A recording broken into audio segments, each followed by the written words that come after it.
most dangerous weapons and the most dangerous people. We have the NRA on the ropes because of the moms, because of the Brady Group, because of Giffords, because of March for Our Lives. But I'm the only candidate on this stage calling for a ban and buyback of every single assault weapon in America.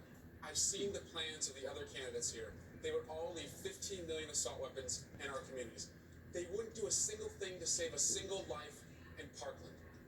I'll approach this issue as a prosecutor. I'll approach it as the only person on this stage who has voted and passed background checks, but also as a parent of a generation who sends our children to school where we look at what they're wearing so we can remember it in case we have to identify them later.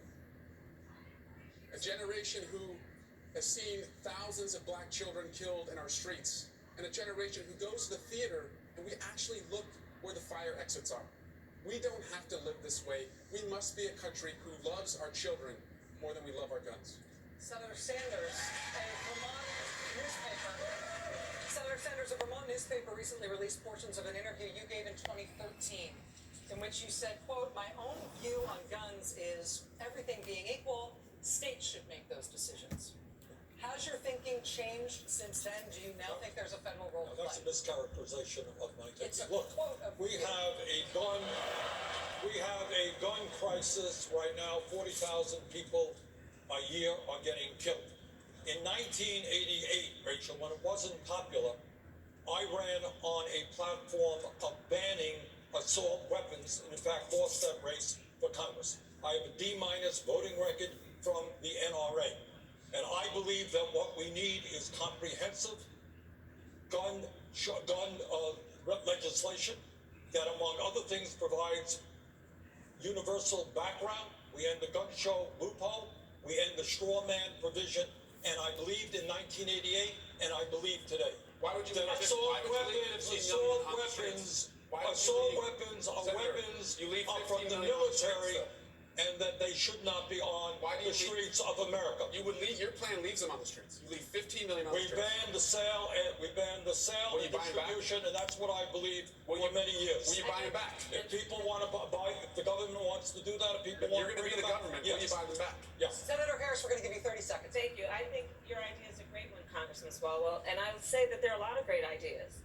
The problem is Congress has not had the courage to act, which is why when elected President of the United States, I will give the United States Congress 100 days to pull their act together, bring all these good ideas together, and put a bill on my desk for signature. And if they do not, I will take executive action, and I will put in place the most comprehensive background check policy we've had. I will require the ATF to take the licenses of gun dealers who violate the law, and I will ban by executive order the importation of assault weapons. Because I'm going to tell you, as a prosecutor, I have seen more autopsy photographs than I care to tell you.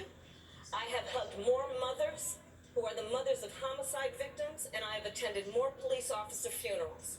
It is enough. It is enough. There have been plenty of good ideas from members of the United States Congress. There's been no action. As president, I will take action. Mayor Buttigieg, I want to bring you in on this, sir.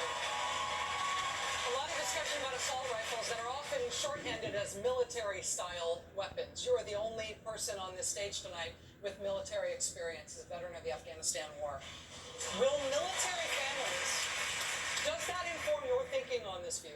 Do you believe that military families or America's veterans will, at large, have a different take on this than the other Americans who we've been talking about and who Congressman Swalwell is appealing to with his buyback program? Yeah, of course, because we train on some of these kinds of weapons. Look, every part of my life experience informs this. Being the mayor of a city where the worst part of the job is dealing with violence, we lose as many as were lost at Parkland every 2 or 3 years in my city alone. And this is tearing communities apart. If more guns made us safer, we'd be the safest country on earth. It doesn't work that way.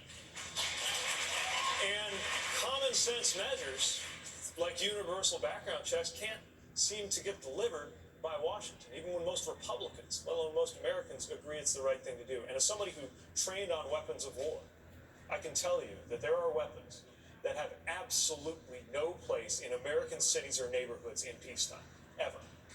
Vice President Biden, 30 seconds. A real 30 seconds? A real 30 seconds. I'm the only person that's beaten the NRA nationally. I'm the guy that got the Brady bill passed, the background checks, number one. Number two, we increased that background check during the Obama-Biden administration. I'm also the only guy that got assault weapons banned, and the number of clips in a gun banned.